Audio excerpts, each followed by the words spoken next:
that?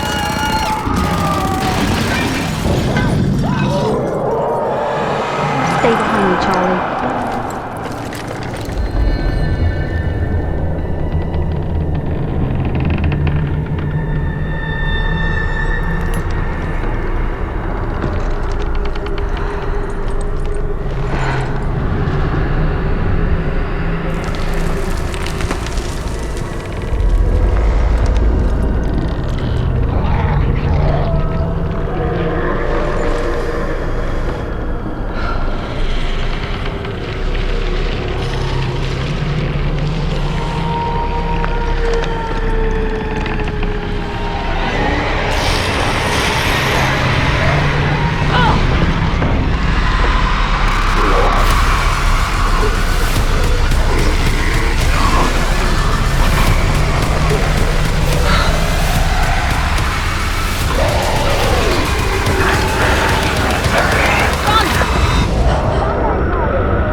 You really thought your heroic sacrifice would save Charlie? There is no escape from this amusement park. And we will find her. Police! Nobody moves! Hands in the air!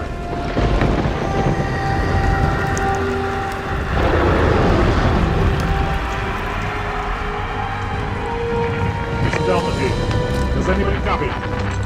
Here's what needed to happen.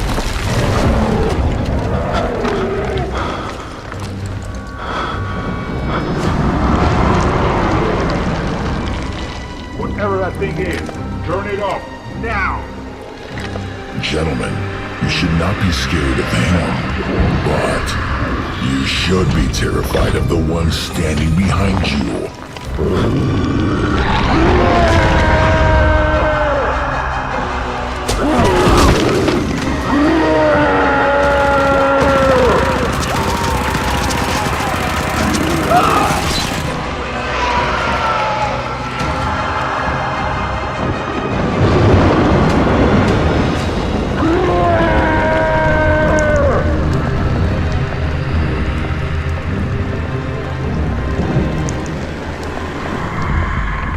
Does anybody copy?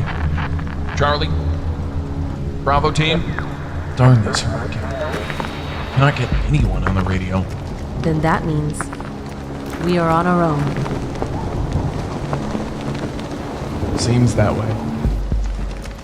Gunshots were coming from that direction. Cover my back. I'll lead the way. You do know he might be waiting there. I know. Just promise me that you will be careful, Fiona. Don't worry, Nathan. I will.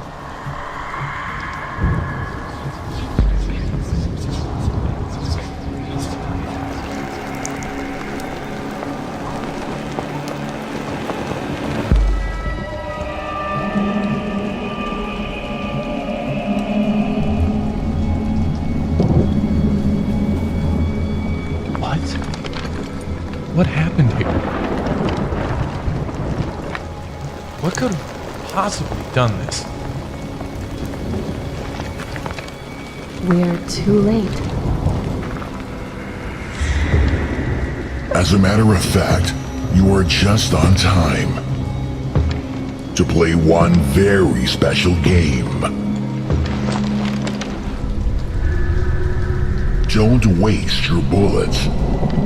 You will still need them. By the way, Fiona, what a pleasure to see you again. And you brought new friends with you. That's nice. I also have a new friend.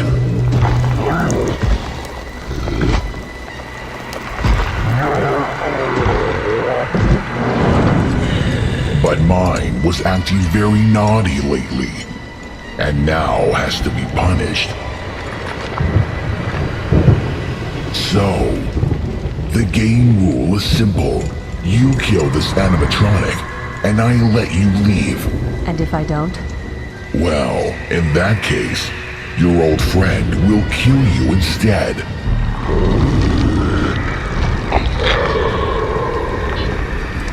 So, what is it going to be?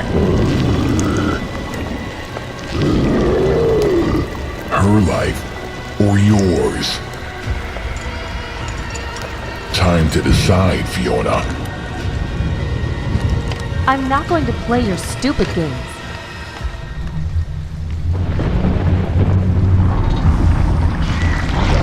Kill them all!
Hey, what's wrong? Are you giving up? I don't think I can defeat him. Come, stand up. Let me show you somebody.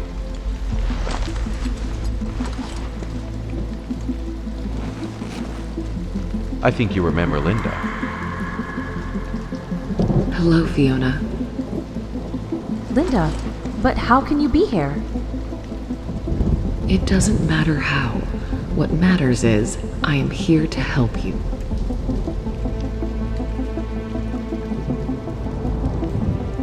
Once, I was in a similar situation as you are right now.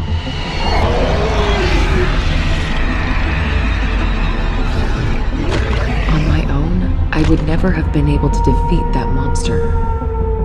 But I found new friends. And together, we've managed to stop that beast. Once and for all.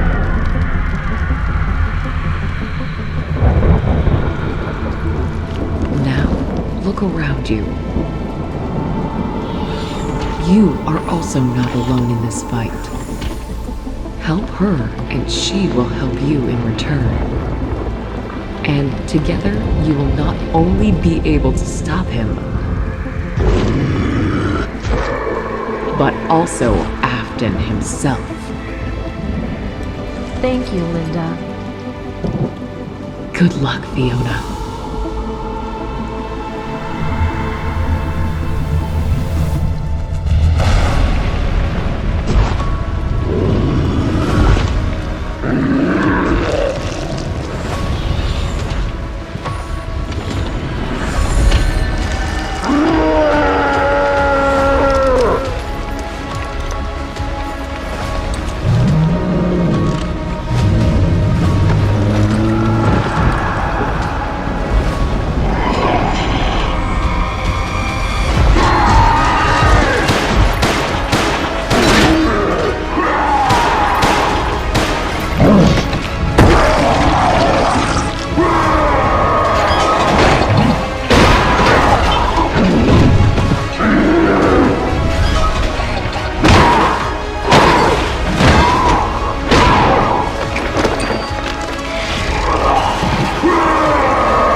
Finally, we've defeated him. Yes, you did good, Fiona. But with what kind of price? Again, so many good people died. They volunteered for this and knew the risks, as all of us. Don't be so hard on yourself. You're right, Nathan. At least we've avenged everyone whose life this beast took away. Max, Ryan, Eva, Henry, Emma, and all the others. Truth is, he never was a bad person. Afton twisted his mind and turned him into the monster.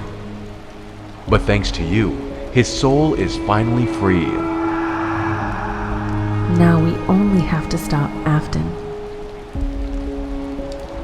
It will not be easy. I know, but I have you by my side, so we will handle it. Yes, but I'll not be able to help you in the upcoming fight. What? Why? You have to. You are the only one who still gives me strength to move on. Sadly, I will not be able to help you.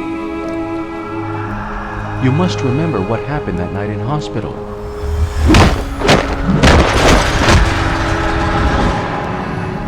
Because You are not really here. You cannot help me, because you died that night, trying to save me. And now, he has your soul, while you are just a part of my imagination. It is true. I might not be alive, but I will always be there for you.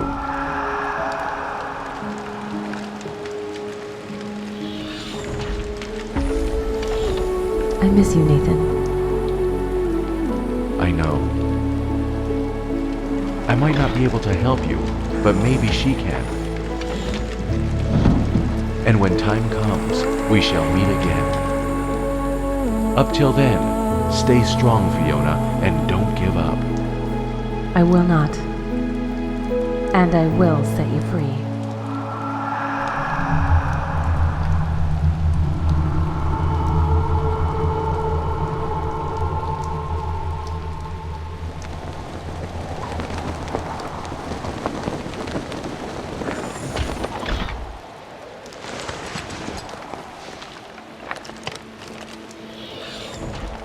Thank you for your help. We sure work as a good team. And it seems that we have a common enemy. Afton. He has to be stopped. I might know others who are like me, and will be willing to help. Sounds great. We will need all the help we can get to stop Afton. But before we do that, I must find and protect my friend, Charlie. She is in big danger. Sure. Do you know where to find her? Yes. Good then. By the way, my name is Fiona. It feels like this nightmare will never end. I have to face him and try to stop him. Are you with me, Jessica? Jessica? My name is Jessica. Nice to meet you, Jessica. All right, then lead the way.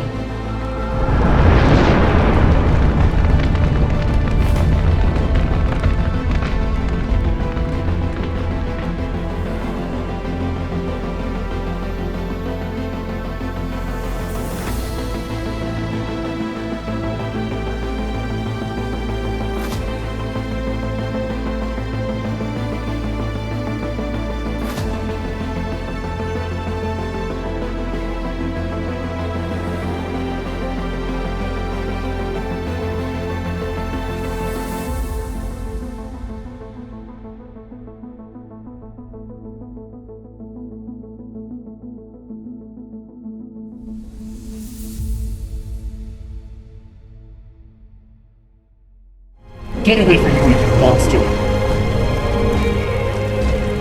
I'm not afraid of you.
I wonder, why do you hide from them? They are the one who should be scared of you, not the opposite. Don't worry, I am not your enemy, at least for now. But they are. Allow me to give you a small advice. Instead of hiding, you should give them a fight. Otherwise, you might end like an old friend of mine. This is what they do with your kind. Trust me, they are the real threat. And they are here with only one goal, to kill all of you. And they will not stop, unless someone will decide to fight them back. And that someone can be you. I suppose you don't remember who you are, or your name? As I thought. That always happens to the newcomers. But there is a chance that we might restore all that you have lost. Yet, before we do that, we must deal with your pursuers. Kill them, and when you do that, find me. And I will be glad to help you, my new friend.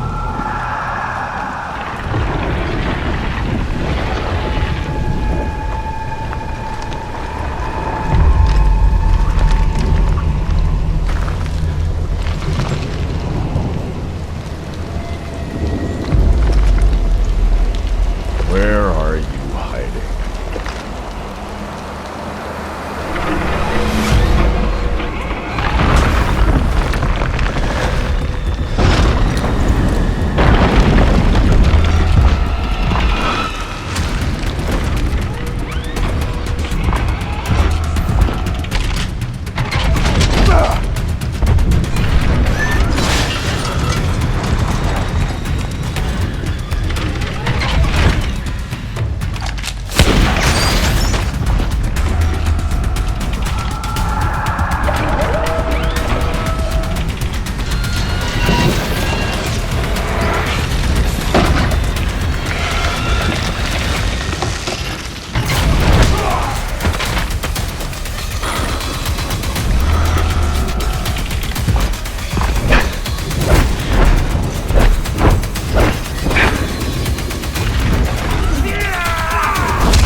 Go ahead.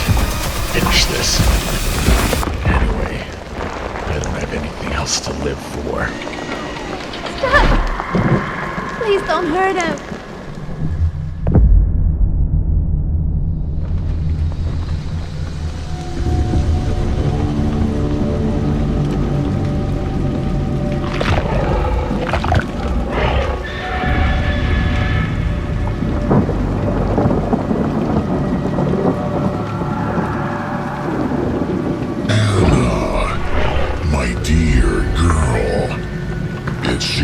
I've missed all the fun. I have to admit, bringing you and Silver back was not an easy task, especially helping you to get used to your new bodies. But right now, looking at the results, I can say it was 100% worth the trouble. Since the passion with which you accomplish your work is admirable, Joshua should be proud.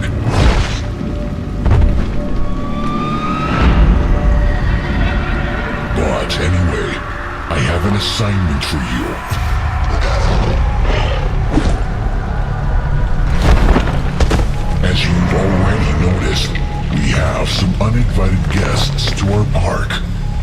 here to harm us.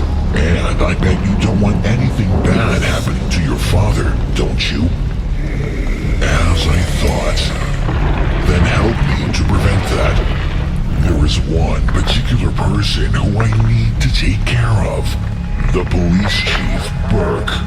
Though I've already sent one individual after him, I have my doubts that the job will be done correctly. So go out there and make sure that Mr. Burke's life definitely comes to an unfortunate end. Your skills fit perfect for this assignment. And remember, failure will not be tolerated. Is that understood?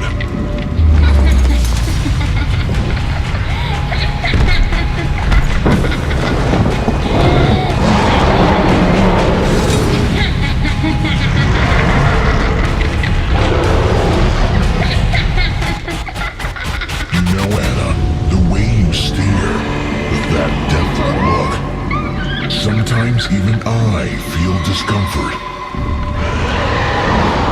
And that is wonderful. Well then, go out there and have some fun. In the meantime, I need to speak to your father.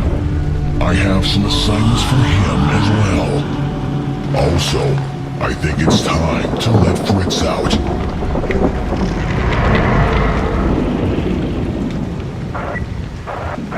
What the heck happened here? Where is everybody? There should be hundreds of people in this theme park right now.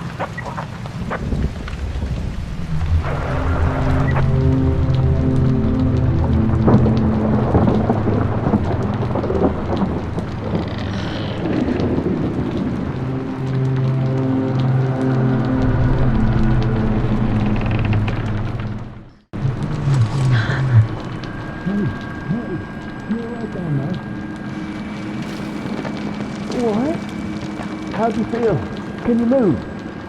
Yes, just... my head hurts. What happened to you? How did you manage to end up there? I was trying to restore electricity in this amusement park when my team got attacked by that crazy woman. She was so strong and fast, and that mad laugh. We tried to fall back, but then... my head. And what happened to the others? Seriously? Are you going to annoy the poor girl with those kind of questions? Look from what height she fell. Ask her if she hasn't broken anything. Thank you. Nothing is broken. I am just in shock and... Whoa, whoa, whoa, whoa. Easy there, lady. No need to shoot me. Trust me. You don't want to make any more loud noises in here. Because of your loud fall, we're already in big danger. What? I know this situation looks weird and confusing to you, but please, put your gun down and allow us to explain everything. If we still had time for that. Trust me, we're all on the same side. And right now, we're in big danger. If we heard your loud fall, then he might have as well. Which means he's already on his way here. He? Who are you talking about? It's a long story. Right now, all you need to know is that this place is not safe. Something very soon will come into this room with one goal, to kill us all. So we should either run or hide. He's telling the truth. I've seen that thing. And believe me, we don't stand a chance against it.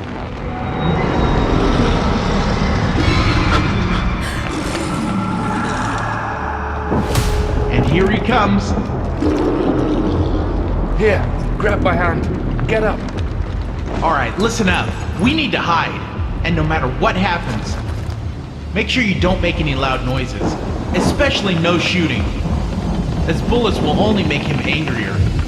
You got it? Yeah. Yes. Great. Now spread out and hide.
something from an old forgotten past? Just please, don't get too sentimental. As right now, I need you in a completely different mood. You see, at this important day, when we are so close to achieve our goal, unexpected guests showed up at our door. And somehow, they are starting to become a real annoyance. Still can't believe in what they've managed to do with poor Michael. This situation is getting out of control, and we can't allow ourselves to fail. Because if we do, well, she will be sent here. And trust me, this will mean a really, really horrible end to all of us. That is why I need your help. Track Fiona and her friends, and make sure that all of them die. Remember, we can't allow ourselves to fail. Otherwise, you will be separated from your daughter once again. But this time, forever. And we definitely don't want this to happen. Don't we? Good. Come, let us discuss further details.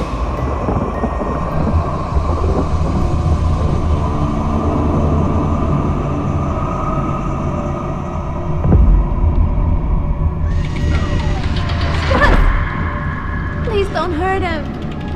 I know you are not a bad person. Just please don't do it. It's all a big misunderstanding.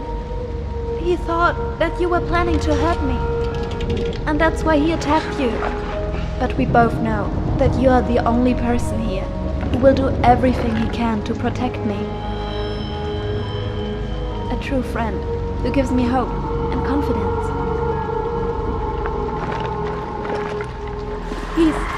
Please don't attack him. You got everything wrong. He is not your enemy. Let me tell you what really happened. A true story.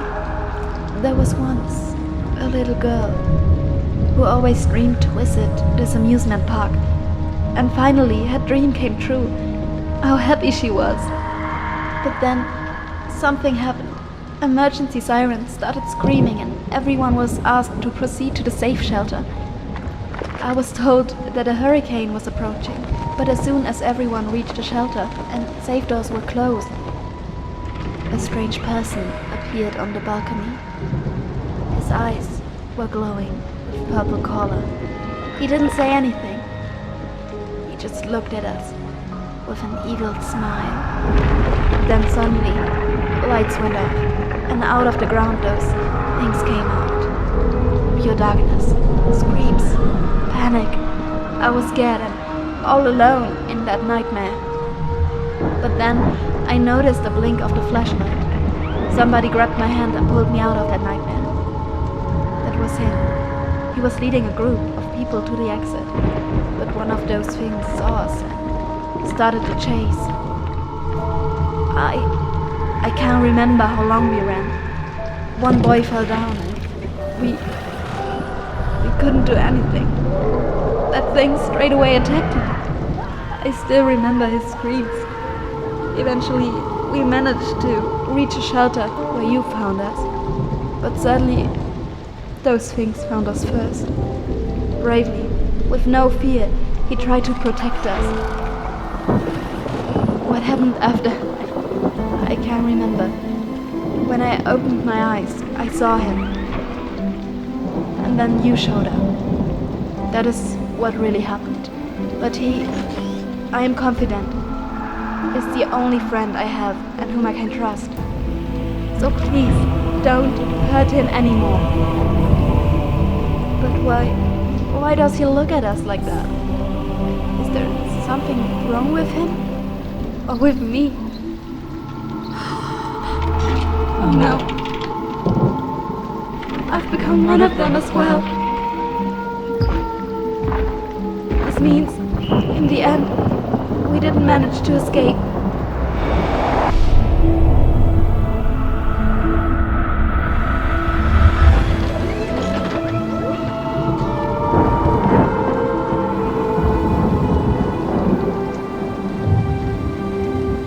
What shall I do now?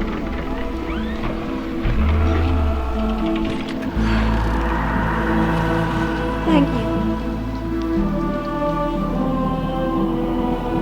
At least I have you by my side, and I know that you will not abandon me.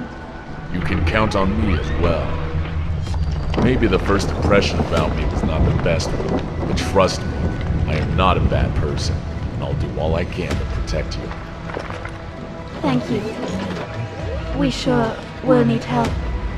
As for you, big guy, well, I have to admit, I was wrong about you, and I rushed with my judgments. Hope you can forgive me. But on another hand, now we know that you are a good fighter, and that might come in handy, considering our enemy. The person you've mentioned, the one with purple eyes, that is William Afton. He is responsible for this nightmare and any other evil crimes. But fear not, that is why we are here, to stop him. And together, we will make it happen. Now we only need to find Fiona and others too. What the hell was that? Oh no, it's back.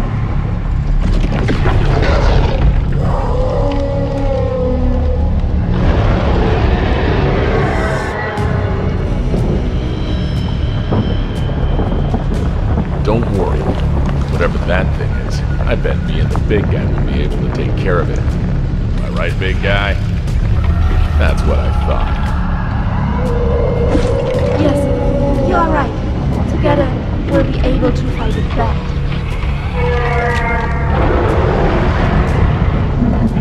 Is that the one you're scared of? No, not him. I'm scared of her.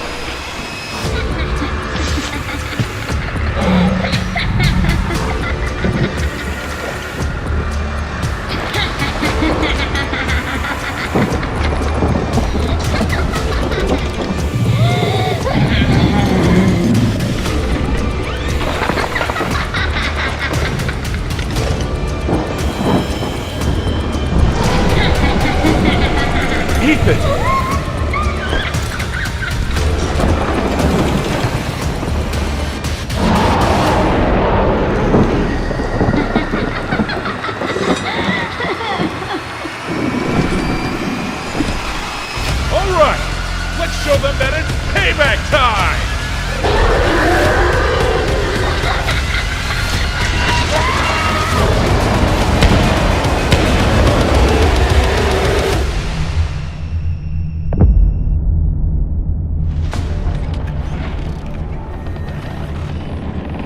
I think it's safe to come out.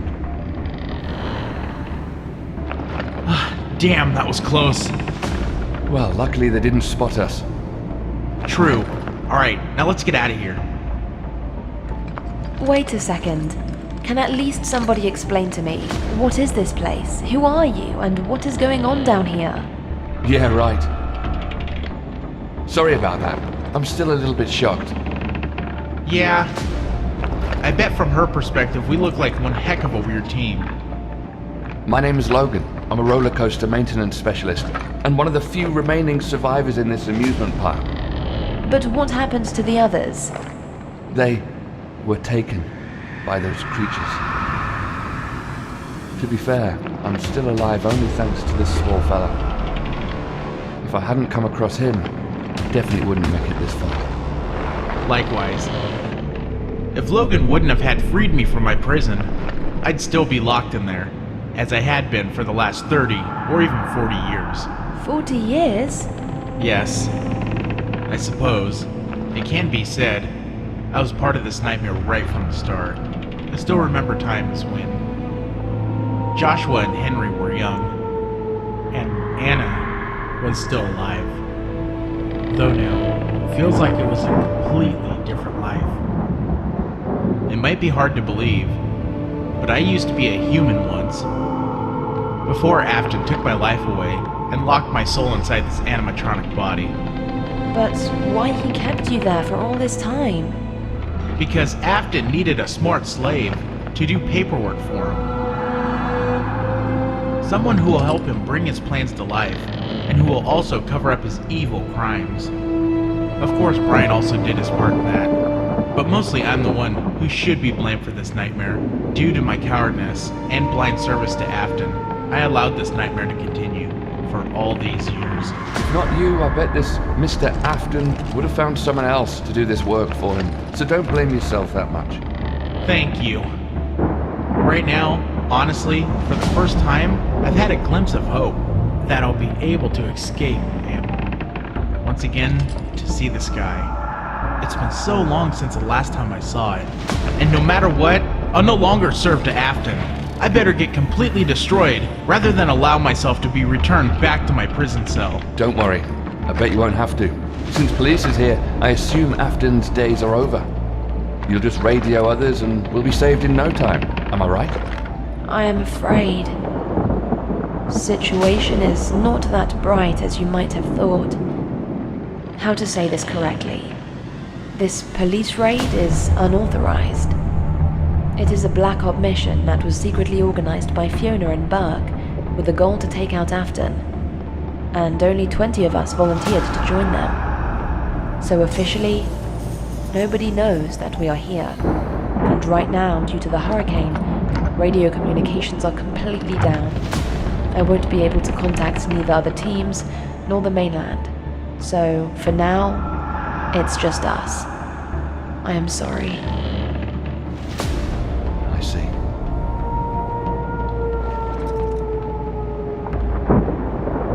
But in case things go wrong, we have instructions to fall back to the ship. There should be plenty of armed men guarding it. We only need to get back to the surface, and then I'll lead us there.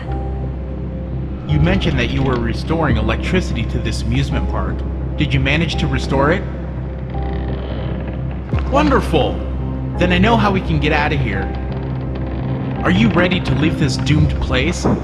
Hell yeah. Lead the way.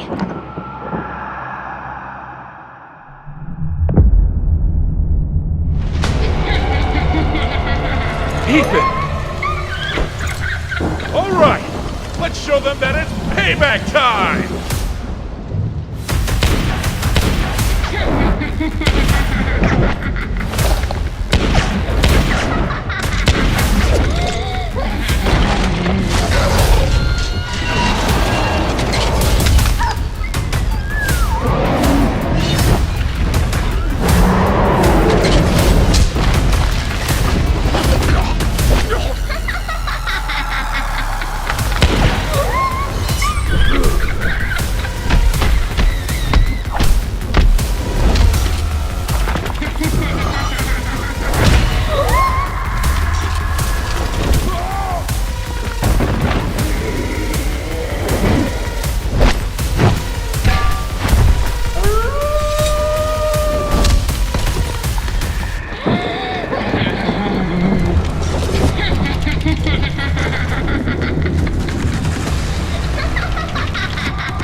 What in the world?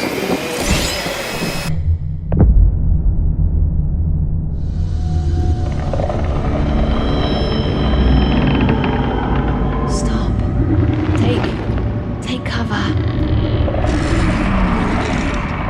Oh no. This is bad. We don't stand a chance against him. Alright, it seems that we will have to figure our way out. What if we distract him and then run to the elevator? Sadly, this will not work either. Elevator doesn't have any doors, and at the same time moves very slow and very loud. He will reach us in no time, then grab us one after another. Then we need to come up with another plan. You're right. There definitely should be other options. There is one more option. I'll go and distract him, while you will escape. What? No! That is not even a topic to discuss. She's right. We aren't going to leave you here. After all these years, you finally have a chance to obtain your freedom. Thanks to you, I already did. Even if it was for a short amount of time. Let's be honest with each other. Look at me. Even if we managed to escape, where would I go? My real life ended a long time ago. I was just too scared to admit it. All what is left of me is just my soul that is locked in this old rusty animatronic body. The time has come for me to end this miserable existence and receive a long-deserved peace. I ask you to honor my decision and let me do this. Allow me, for the first time in my life, to have a moment of courage and be a hero. This air shaft should lead you straight to the elevator. Also, I'll need those for my plan to work. Of course. Do you know how to use them? Yeah, seen it in the movies. Good luck, my small friend. Thank you. Now go! Time to face my old friend and set us both free from this nightmare. Joshua! My old friend! Do you even remember what it felt like being a human? When you yourself controlled your life and your fate? Or did Afton completely erase your personality? Just look at us. Look what we have become. Can you even call this a life? I don't think so. The time has come to end this and bring us a well-deserved peace. At least one of us found courage to fight back and end this.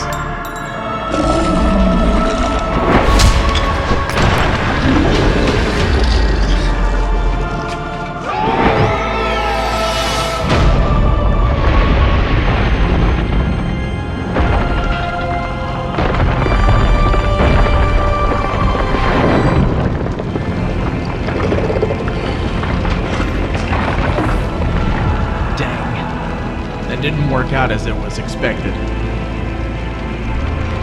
Well, anyway, soon it'll all be over. At last. Goodbye, my old friend. Shame, though. I wasn't able to see the sky again.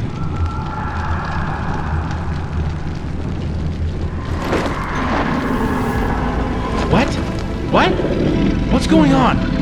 Did you really think we would leave you there? Not a chance. You still haven't seen the sky, have you? Thank you. But please put me down. I feel embarrassed that you carry me. Sure. Can you stand on your own? Well, a little bit of practice is required, but I'll manage. Here, use this.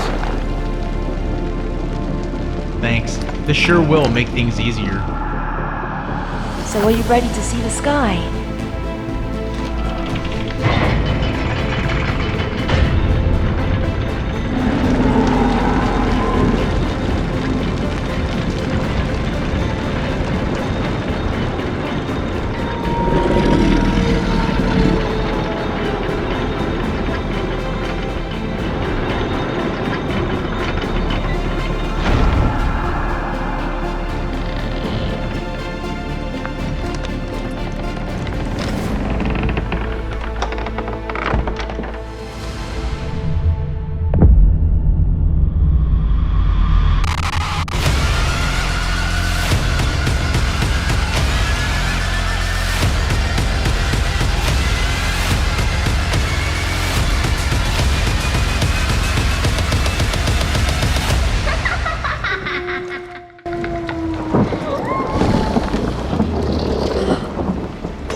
Afton, are you alright there?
Anna, are you trying to give me a heart attack? Gotcha! You sure did. Now tell me, why are you still awake? Weren't you the one who taught us that in order to have a productive day tomorrow, you need to have a proper sleep today? I know. It's just the opening is soon and we are way behind the schedule. I was trying to finish Henry's work, though his handwriting doesn't make things easy. I start to suspect that he used to work as a spy back in the days. I see. So that's your excuse why you forgot to feed Silver. Did I? Oh, sorry, pal. My bad. Don't worry, I'll back you up with this one. Thank you, Anna. But why are you not asleep? It's way past your bedtime. I'm just too excited, and at the same time, a little bit worried about tomorrow's ballet dancing competition. The one you promised to attend to. Remember? Of course I do. That is number 1 in my priority list, and I would never miss it. Well, since we're all awake, even Silver, let me show you some of my new dance moves. Sure.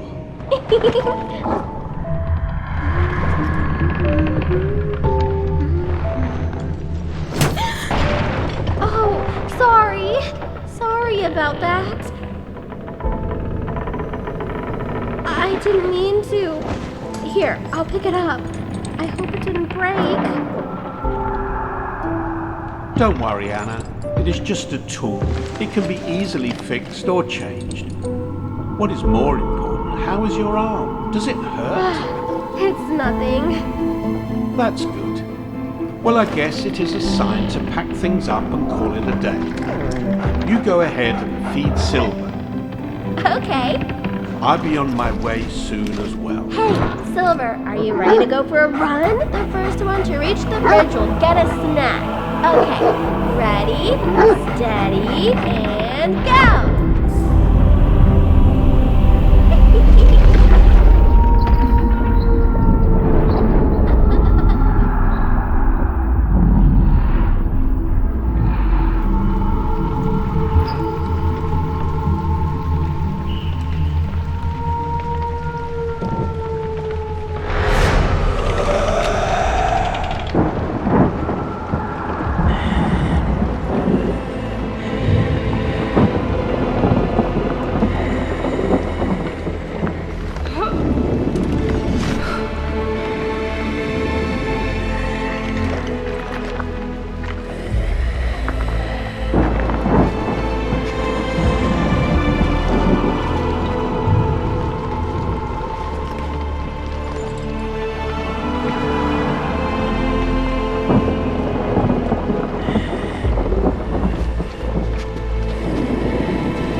You alright there?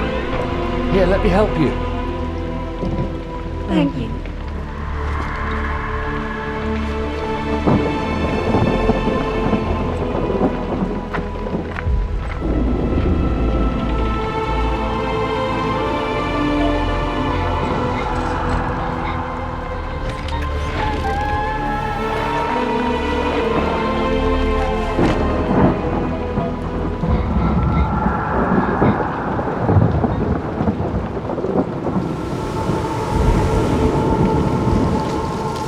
Sophia, I'm glad to see that you're all right. Thank you, Captain. Sadly, that can't be said about the rest of my team. I see.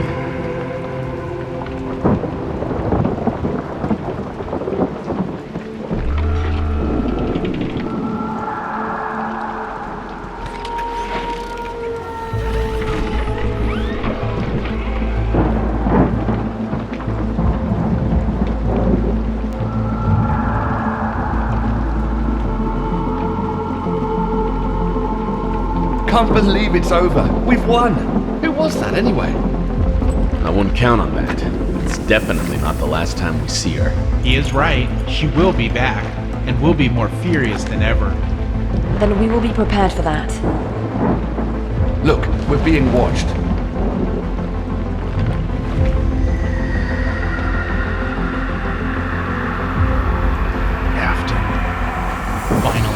He sees that there are those who can stop him. It's about time. Fair point. But at the same time, now he will be more cautious and dangerous. Correct. You should never underestimate Afton. We will not. As long as we stick together, work as a team, I believe we have a good chance to win this fight. And stop it once and for all. You hear this, Afton? We are not scared of you. And no matter what you throw at us, we will not stop. We will fight, and we will prevail. Know this, we are coming for you, and your time is coming to an end! Fools! You have no idea what is coming for you.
terrifying stories and rumors about this place.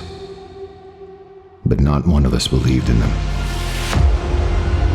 Until one day, we faced this nightmare ourselves.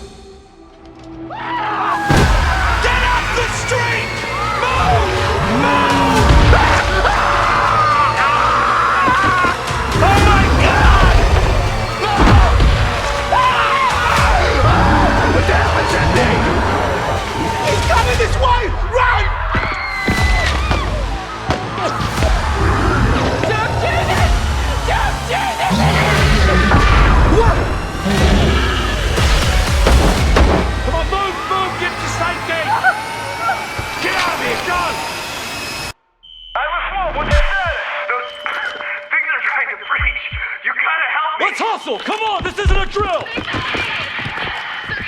Oh, God. Christ, what's going on? They're trying to break in here and kill us! You should be getting us the hell out of here! Yeah, okay. Calm down.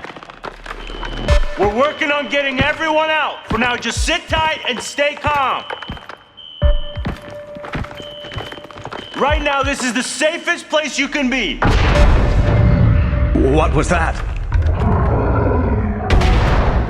What the hell? Did you hear that? Hey, something's moving around out there. It doesn't sound normal. Get away from the door! They're trying to scare us! This way! Let's go! What's that? What the hell? Malfunctioning. Hostile intruder. What the hell is that thing? What the hell is that? It's huge! Get back! Get back! This is... Jesus, get away from it! Please ensure all security protocols are followed for your future safety and comfort. Get away from it now! Move! Okay!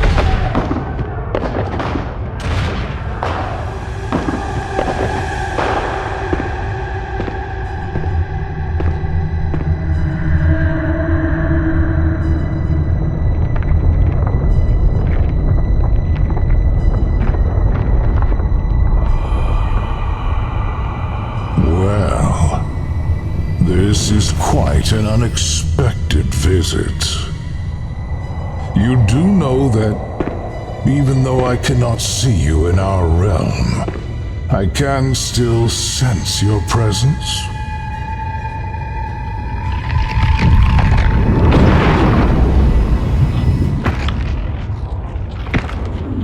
My apologies. Sometimes I forget in which reality my physical form is located. Have to say, you've been quite busy. I haven't felt so much pain and suffering since Ashmore's downfall. Help me! Help me! Wait! What are you doing? No!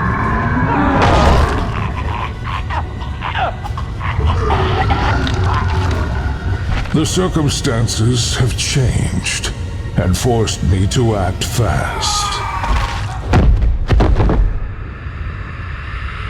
That I've noticed.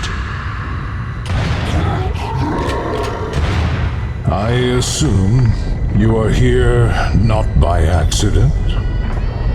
You are correct. Well, if you came here to hunt down one of your guardians, I regret to inform you that you will not find any of them here. As for tortured souls, you know to whom they belong, so I wouldn't recommend feasting on them. I am aware of that, though. Speaking of guardians, I must say, I admire how you managed to forge your own type of twisted protectors out of this friendly-looking animatronics. Very resourceful and clever of you. Thank you. So tell me, what brings you here? Once, you helped me to resolve a situation with a rogue reaper, And now I came here to return the favor. Lilith knows about your failure in Fazbear's fright place, and that more than half of promised souls to her were lost. Luckily for you, I was able to distract her and buy you some time. How much time do I have left? I'd say you have a day or two before she shows up. And then, well, you know how it goes. Only two options exist. Either you provide her with what was promised, or alternatively, she'll absorb you and everyone else on this island. There might be a third option as well. The third option? Yes, but I'm not going to reveal it to you yet. Fair, though now I am intrigued. Stick around. You might get surprised of how things might resolve. I sure will. Well then, let us begin. Lead the way.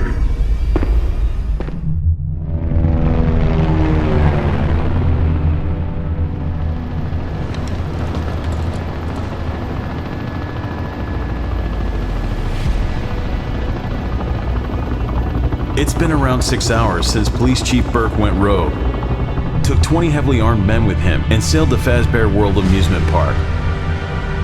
Motives behind his actions are still unknown to us.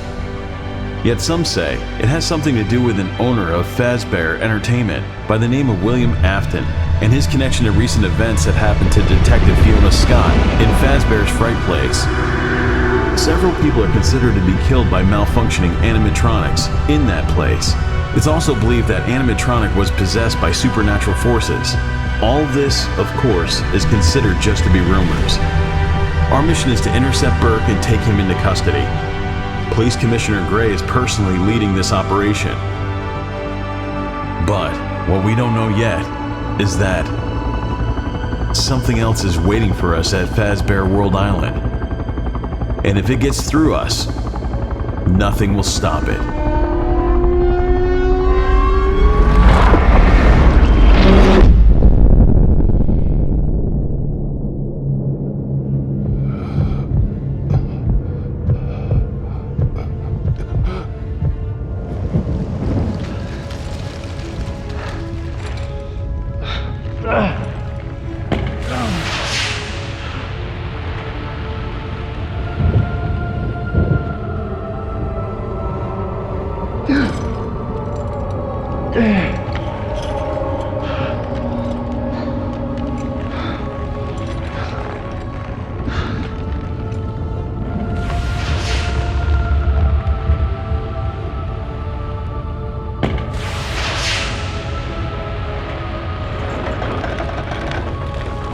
I've seen some pretty nasty places in my lifetime, but this place, this is something special.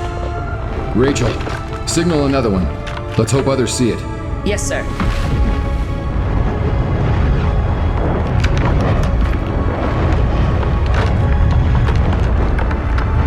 This is so fucked up. Move away from the helicopter. It could fall at any moment.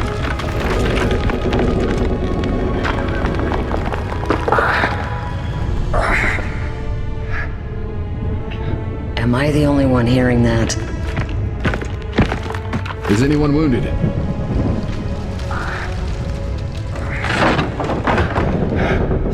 Help!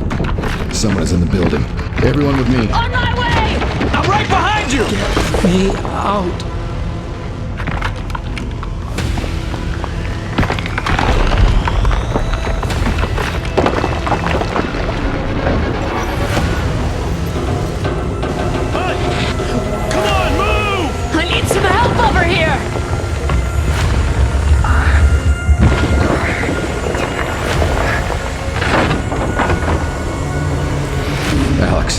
Don't worry. We'll get you out of here. He won't budge! Get out! Save yourselves! Get out of the building! Come on! Move! Move!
time has come.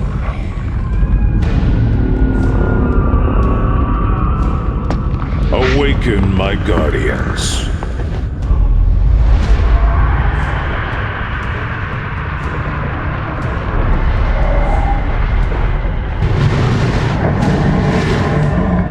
Each one of you dared to challenge me and gave up everything to stop me. Inevitably, you lost. But your magnificent willpower and fighting spirit managed to impress me. Thus, you were gifted with opportunity to live forever and serve me as my guardians.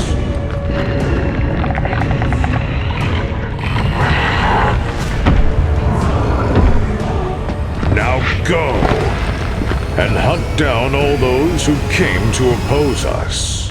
As you wish.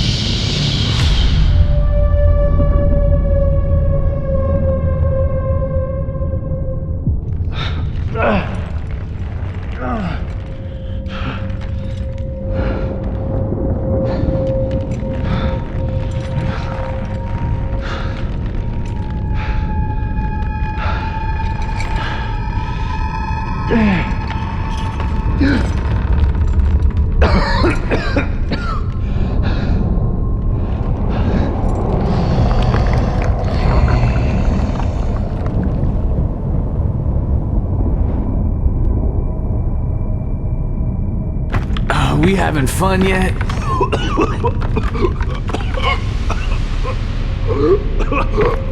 How is my girl doing? I have got the mother of all migraines. Same here. What's with the sky? It's like all covered in purple fog. Ain't nothing natural about this place.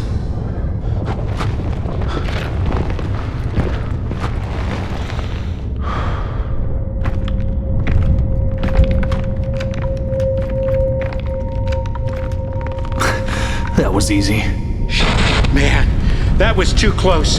That was just another day at the office. It's times like this I wish I'd stayed at the academy.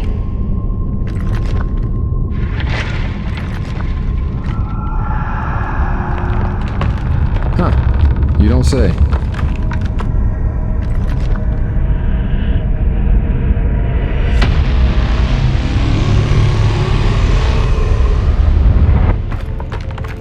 What a mess. Something doesn't feel right about this. Indeed. A helicopter just crashed from the sky and not a single person came to check what happened. Strange. Where the hell is everybody? That's a good question. There's supposed to be hundreds of people in this amusement park right now. This place should be crowded with people.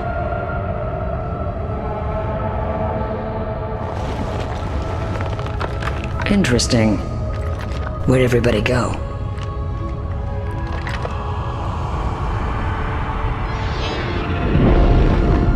This ain't right, man. There's definitely something wrong with this place.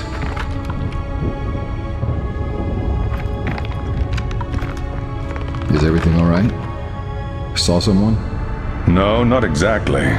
It's more like everything's just sort of... too quiet. I was going to say dead.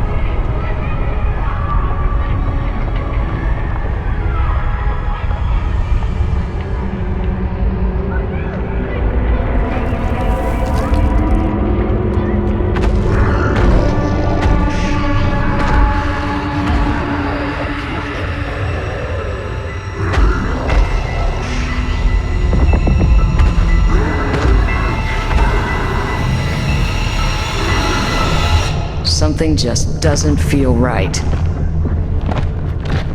You don't say. An empty amusement park, freaky masks on the ground covered in ash, and not a single living soul around.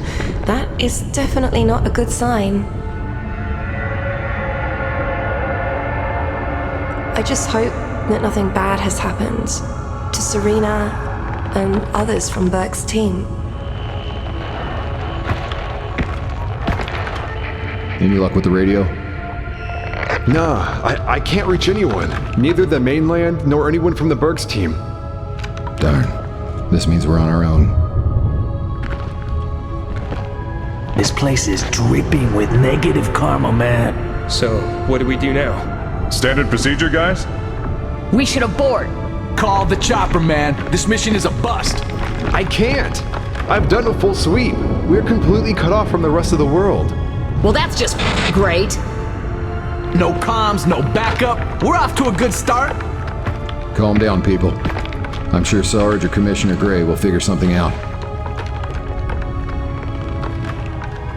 By the way, where are they?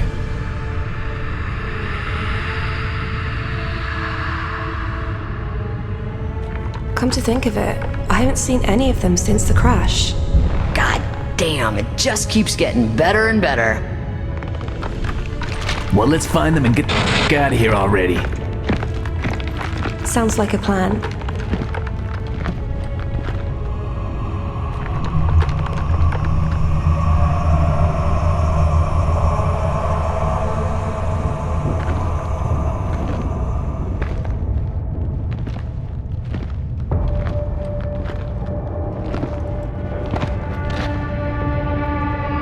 Hey, look at this.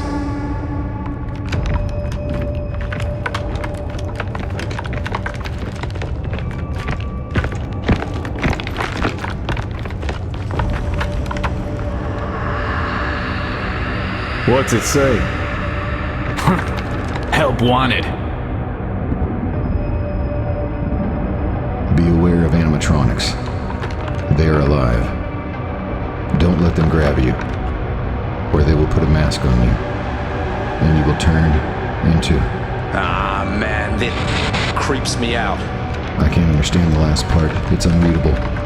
This just keeps getting more and more up. Next time you plan a trip to Wonderland, count me out.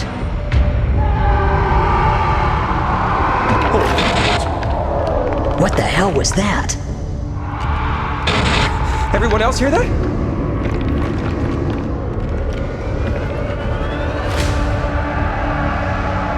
Sounds like we're not alone anymore.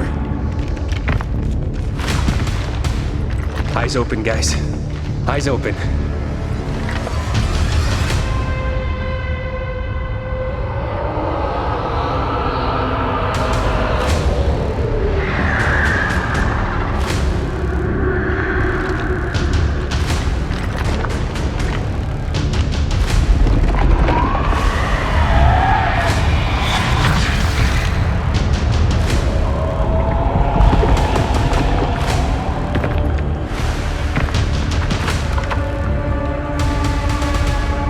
Heads up! We got contact! Right! Let's go!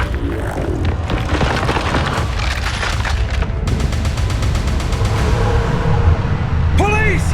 Get your hands where I can see them! Up where I can see them! Wait a second. Isn't that a Sarge?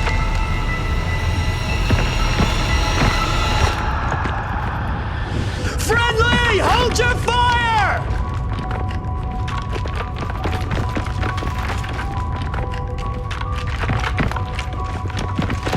Look who's back. Nice of you to join us. Sarge! Glad to see you're alive. It looks like you took one hell of a fall, which might lead to some serious consequences. You should immediately sit down and take a rest. Thank you. Give us sit rep. How's the rest of the team? Any serious casualties? We're all still recovering from the fall, but from the looks of it, nothing serious. Though Alex might need some time to recover. He got hit by the rubble. What about Commissioner Gray? We haven't seen him after the crash. Then find him. Rachel, you take the lead. You got it. This way, come on.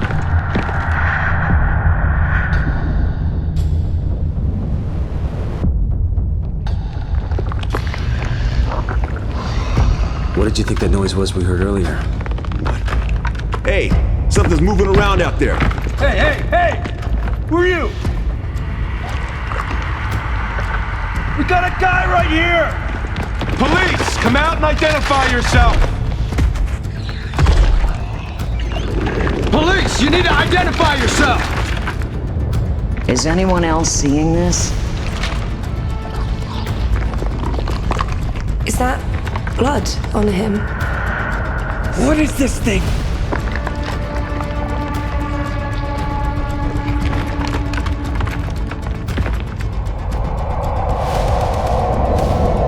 Show me your hands! Down on the ground! Stay where you are! Don't move! I got a feeling this is gonna get ugly. Get back! I'm warning you! Get down on the ground! Clear to engage? Look around! You're outnumbered! One last chance! Oh, you think that's fun? Oh! Is he insane? You're starting to really piss me off! You don't scare us. Oh, shit. What is that? Look, there's another one!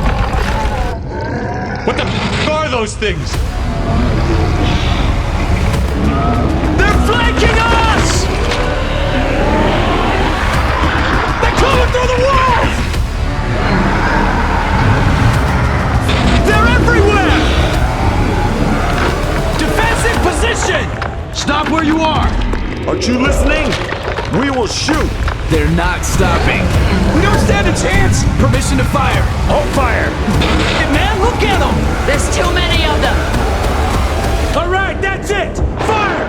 Open fire! Have this, you freak!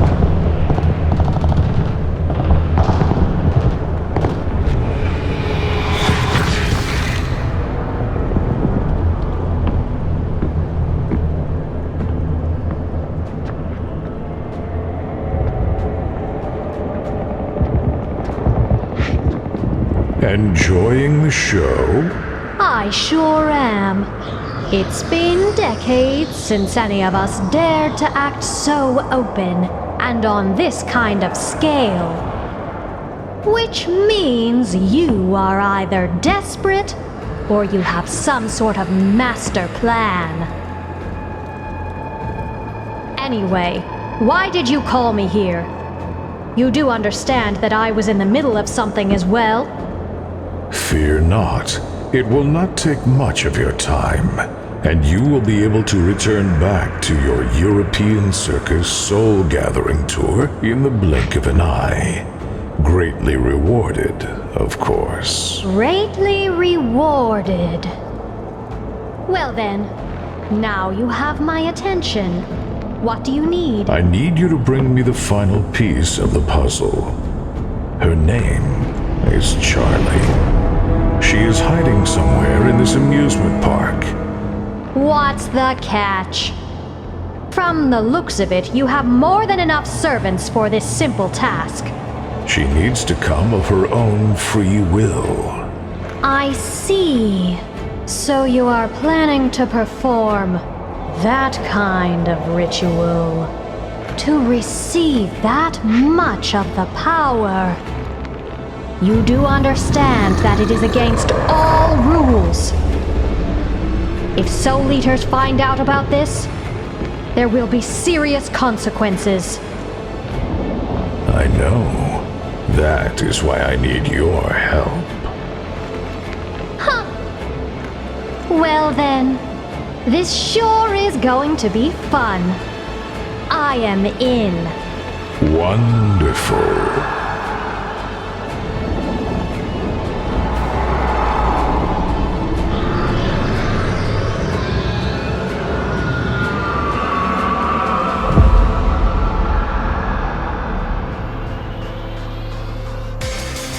If you like this video and want to ensure that Secret4Studio channel's future is stable, please don't forget to give this video a thumbs up if you haven't already.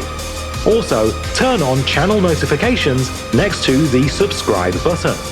By doing so, you help new things to happen and don't miss them.